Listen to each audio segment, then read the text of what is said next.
Jammu municipal corporation की general house की meeting होने वाली है और तमाम कॉरपोरेटर्स तैयारियों में जुटे हुए हैं कि जनता से जुड़े हुए मुद्दों को भुनाते हुए किस तरह से जनरल हाउस की मीटिंग में सबके समक्ष वो बातें रखेंगे जिससे कहीं ना कहीं उद्धार हो आम लोगों का। मेरे साथ प्रीतम जी हैं, लगातार आवाज़ उठाते रहे हैं अपने वार्ड को लेकर और अभी भी इनसे जानने की कोशिश करेंगे कि जम्मू से जुड़े हुए कौन कौन से ऐसे मुद्दे हैं, क्योंकि विचार विमर्श सभी कॉरपोरेटर्स आपस में करते हैं, किन मुद्दों को सबके समक्ष रखेंगे और हाउस में किन मुद्दों पर चर्चा होने वाली है। प्रीतम जी, क्या लगता है कि 22 अगस्त जम्मू की जनता के लिए कितना महत्वपूर्ण रहेगा जनरल हाउस की मीटिंग के लिए? शुक्रिया रोहानी जी, आपने बहुत बार हमें जनता के साथ रूबरू होने का जब मौका देते हैं तो हम जो जनता की हमारी अपनी डिमांड जो होती है, कोई हमारी अपनी पर्सनल डिमांड्स नहीं होती है, हमारी जो जनता ने हमें चुन के भेजा हुआ है, हमारे जो कॉरपोरेटर हैं, मैं अपनी वार्ड से हूँ और जो अलग अलग वार्डों से जो 75 हमारे कॉरपोरेटर आए हुए हैं, उनकी जो भी डिमांड्स हैं उनकी कोई पर्सनल डिमांड्स नहीं है, सिर्फ जनता की डिमांड है।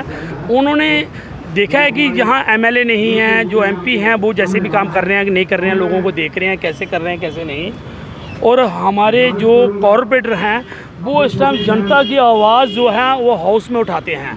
मगर आज तक जितनी भी जो मीटिंगें हुई हैं हमारी, आज 18-20 जो मीटिंग आज 4 साल में हो रही हैं, इस मीटिंगों में जो हुआ है कि मुझे लगता नहीं है कि कुछ हल निकले हैं। तो हंगामे की बेट पर ज़्यादा चढ़ती है ये मीटिंग और अब कुछ एंड रिजल्ट नहीं है। मैं कहता हूं कि आपको मैं क्या बताऊं, जो हाउस में आज तक जो फैसले हुए हैं उन पे आज तक कुछ भी इम्प्लीमेंट नहीं हुआ।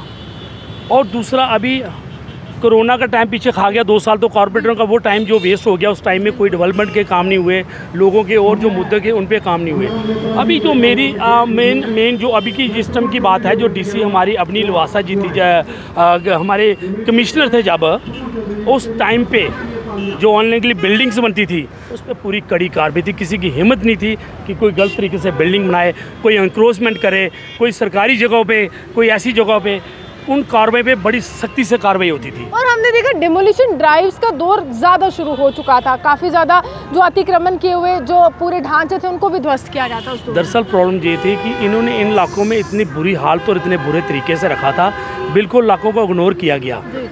तो इग्नोर करने के बाद उन्होंने जब अपनी लवासा जी आई, उन्होंने बिल्कुल जो भी गलत काम थे उन पर कार्रवाई की और आज वो आवाज़ कुछ दब गई है।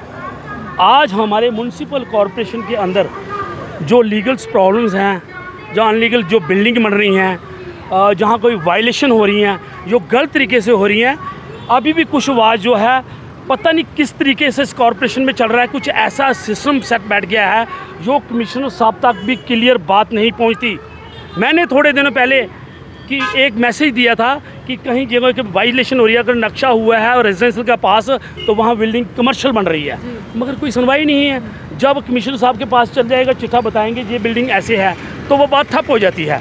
प्रॉपरली मैं आपके चैनल के माध्यम से कमिश्नर साहब को भी ये मैसेज करता हूँ कि प्रॉपर आप खुद जाके विज़िट करें कि कहाँ इंक्रोचमेंट हो रही है, कहाँ गलत तरीके की बिल्डिंगें बन रही हैं, नक्शा क्या बना और बनाया क्या जा रहा है, लोगों ने क्या दिखा रहे हैं और कर क्या रहे हैं। अभी स्मार्ट सिटी पर आते हैं, स्मार्ट सिटी का क्या हाल है और क्या क्या देख रहे हैं आप अपनी नज़रों से? मैं आपको क्लियर बताता हूँ, ओवरऑल स्मार्ट सिटी नाम की है, ऐसा कोई भी काम लोगों की जो कॉलोनियों में डेवलपमेंट चाहिए थी उसके लेवल पे कोई काम नहीं है। जी, कुछ दिन पहले बारिश हुई थी यहाँ पर और सुबह सवेरे जब बारिश हुई थी तो आपका जो पूरा वार्ड है, पूरा इलाका है, कुंजवानी चौक ले लीजिए, आगे तक जितना भी वार्ड पड़ता है, वो समुंदर में तब्दील हो गया था, वहाँ पर लहरें देखने को मिल रही थी। तो उसके लिए कुछ किया है कॉर्पोरेशन? यही स्मार्ट सिटी है। जो 2021 में हमारे प्रॉब्लम हुई थी, पानी लोगों के घरों में चला गया था, आज 2022 में जब बरसात का टाइम है तो इस बार दोबारा लोगों के घरों में पानी चले गया है।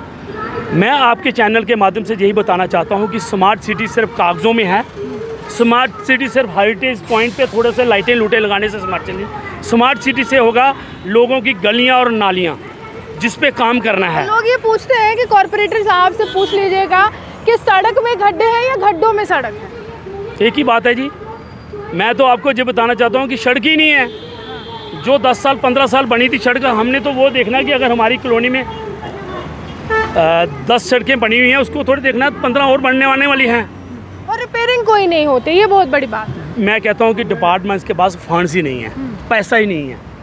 जब पैसा ही नहीं होगा काम कहाँ से होंगे। अच्छा, 23 सितंबर के लिए कहीं ना कहीं युवा राजपूत सभा तैयारियां कर रही है, एक नई रणनीति का गठन किया गया उनके द्वारा। तो कॉरपोरेशन में अगर हम कहें उस हाउस की मीटिंग में कॉरपोरेटर्स ने कुछ साझा ऐसा सोचा है कि देखिए हम आवाज़ उठाएंगे महाराजा हरि सिंह जी के जन्मदिवस की छुट्टी के लिए? महाराज जी की छुट्टी के लिए हाउस में हमारे सारे के सारे जो इंडिपेंडेंट कॉरपोरेटर थे, कांग्रेस के थे, बीजेपी के थे, सभी ने ओपन कहा कि इस छुट्टी के लिए हम सब तैयार हैं, छुट्टी कर दो। अभी किन लोगों को प्रॉब्लम है, किन लोगों को ऐसी मुश्किल आ रही है कि छुट्टी करने, तो ये है कि जिन लोगों को प्रॉब्लम है वो अपनी प्रॉब्लम हल करें, और ताकि इस छुट्टी को करने के किसी को कितराई नहीं, छुट्टी होनी चाहिए। देखिए, साफ तौर पर महाराजा हरि सिंह जी के जन्म दिवस पर जिस तरह से उनको सम्मान देने की बात जम्मू की आम जनता करती है, नेतागण करते हैं, सामाजिक कार्यकर्ता करते हैं, तो वैसा बात जो है वो प्रशासन क्यों नहीं करना? बहुत बड़ा सवाल है, आखिरकार वो सम्मान कब मिलेगा जिसके महाराजा हरि सिंह जी हकदार थे। आप युवा से बने देखते थे न्यूज़ ऑन लाइव जम्मू।